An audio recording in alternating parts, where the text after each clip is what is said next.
Hi friends, అందరికి నమస్కారం. నేను మీ రవిని. మీరు చూస్తున్నారు రవి టెక్ ఎడ్యుకేషన్ ఇన్ఫో ఛానల్ని. మీరు మొదటిసారి ఈ వీడియోని చూస్తున్నట్లయితే షేర్ చేయండి, లైక్ చేసి మీ ఫ్రెండ్స్ అందరికి షేర్ చేయండి. ఈరోజు మనం టాపిక్లో చెప్పడం విషయం ఏమంటే, మన ఆంధ్రప్రదేశ్ సీఎం చంద్రబాబు నాయుడు గారు ఎన్నికల మేనిఫెస్టోలో ఇంటికి 3 ఉచిత గ్యాస్ సిలిండర్లను అందిస్తామని చెప్పారు. గురించి ఈరోజు మనం చర్చించుకుందాం. ఆంధ్రప్రదేశ్లో 2024 ఎన్నికలకు ముందు ఇచ్చిన కీలక హామీని కూటమి ప్రభుత్వం ఎలాగైనా దాన్ని తీర్చాలని చెప్పి సిద్ధంగా ఉంది.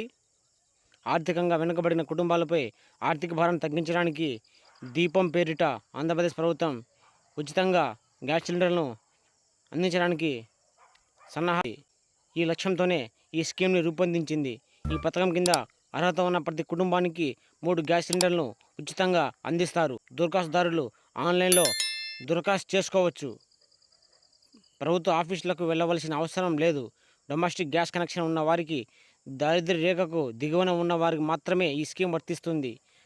మన రాష్ట్రంలో 1.30 కోట్ల తెల్ల రేషన్ కార్డులు ఉన్నాయి. వీటిలో ఉచిత గ్యాస్ సిలిండర్ల పథకానికి అర్హులైన వారిని గుర్తించేందుకు అధికారులు ఈ కార్యక్రమాన్ని చేపడుతున్నారు.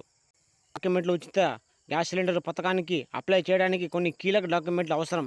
Aadhaar card, ration card, mobile number, విద్యుత్ bill, address proof, PAN card తప్పనిసరిగా ఉండాలి. ఈ పథకానికి ఎవరు అర్హులంటే, ఈ స్కీమ్ కింద ఉచితంగా గ్యాస్ పొందడానికి ఆంధ్రప్రదేశ్లో శాశ్వతంగా నివాసమై ఉండాలి. అలానే ఇంట్లో ఒకే ఎల్పిజి గ్యాస్ కనెక్షన్ కలిగి ఉండాలి.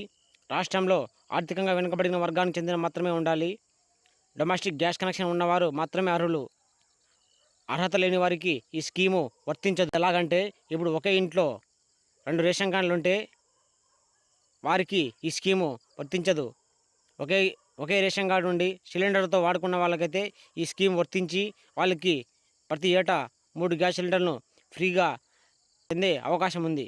అయితే ఈ పథకాన్ని ఏ తేదీ నుంచి అమలు చేస్తారనే విషయంపై ప్రభుత్వం త్వరలోనే అధికారంగా చెప్పనుంది. ఈ స్కీమ్ కింద ఉచితంగా సిలిండర్లు అందడానికి కేవైసీ ప్రాసెస్ కోసం గ్యాస్ ఏజెన్సీల్లో ఎవరైనా డబ్బులు తీసుకుంటే వారిపై కఠిన చర్యలు తీసుకుంటామని చెప్పి అధికారులు తెలియజేశారు.